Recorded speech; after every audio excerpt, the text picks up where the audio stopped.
Disrupt yourself or be disrupted with Nikki Verd, a kick-ass author, international keynote speaker, digital knowledge amplifier, and a voice for those who yearn to reinvent themselves. Yeah. So for those who are still holding on to a degree, maybe it's from even 20 years ago, and like, I have this degree from this prestigious university or whatever, and they haven't added anything to that. Yeah. What do you say to people like that? Yeah. I always say to people that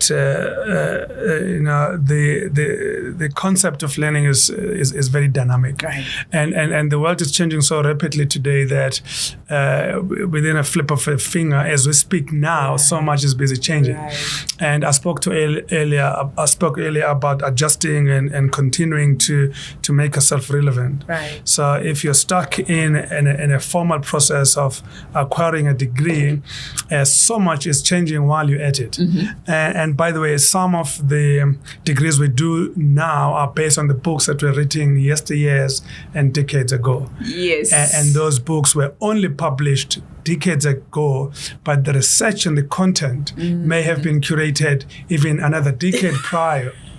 So think about that process. Right. So you're learning now about something and knowledge that may have been curated or unlocked 15 to 20 years ago. Right. And think about that.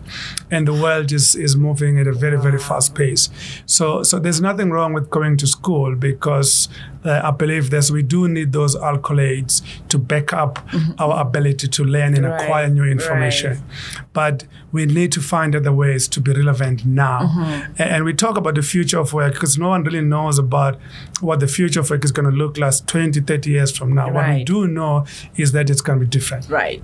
And find just like you update your phone. Right. Find a way to continually update your software in such a way that you always imagine if you didn't update your phone for like 2 years. And it will become slow. Yeah. It won't perform certain Vulnerable things. to hackers. Exactly. It will be open to hackers, all kinds of vulnerabilities. Same with our brains. Right. You just have to find a way to. It's like a tool that sits in your garage and never works. Right. It gets rusty. It eventually gets irrelevant, and you have to go somewhere else to buy another one. So I tell my students and the people that I coach and mentor that find a way to acquire a skill that you're going to apply now and continue to sharpen that skill, because the demands and the type of work that the society, the business demands, it keeps changing all the time. Absolutely. And for you to be relevant, you have to find ways to just keep adapting and adopting new ways of doing things all the time.